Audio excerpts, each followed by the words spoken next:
would you say that most infidelity happens when we punish our partner for what we don't get, but we never tell them about that? For instance, you go looking for something in a coworker or a friend or something that you're not getting from your spouse because you never advocated and never let them know that's what you need. Yeah. I hate to use the word punish because I don't feel like what we're doing is trying to punish. We're trying to get our needs met, and we look for that in the wrong spots to have our needs met.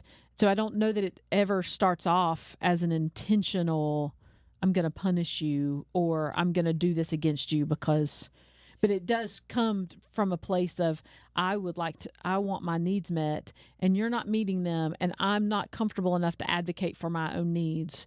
And so I think, yes, a lot of infidelity can start there. I don't know that it always starts there because sometimes infidelity starts with, somebody just being a really, really bad, awful spouse, and that's a total different thing.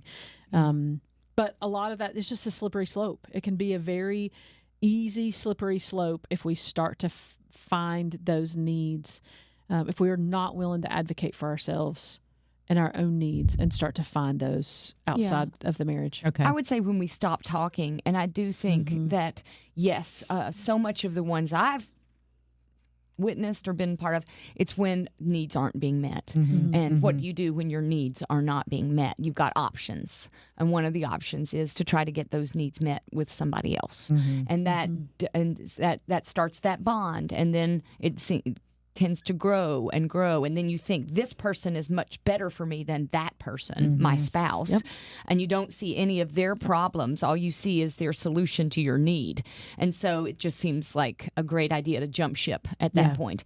But I find that when I stop talking, it's dangerous because it might be that I want to punish, or it might be that I feel like I've asked in my own way, but it's not been received the way I wanted to. So therefore, I'm going to stop talking. And when I stop talking, that's not a good sign. So I think that you have to have an openness to keep talking, even if you don't want to keep talking to your spouse because you're frustrated, they're not meeting your needs. You got to keep talking. And some of it's advocating for yourself, but some of it's just processing and talking. So I know for myself, when I get mad, I want to run away and not talk. But it's the opposite in terms of trying to get through situations. And I also think you have to have a humility. I think this comes down to a humility because I just get so frustrated, and I think my needs are most important and what I need is most important, instead of the humility to listen and be and understand where they are too. Yeah, and the thing that I've heard both of you say is processing, and you need to talk through things. This is painting with a very broad brush, but most guys aren't big processors. Right. They just don't. Not the one I'm married to. Yeah. Well, and I think that's else's, but I think that's across the board. Yes. Yeah, they just typically don't use as many words as we do, right? And so I think that's a natural place for Satan to get a foothold because we're so different and created differently. Yeah.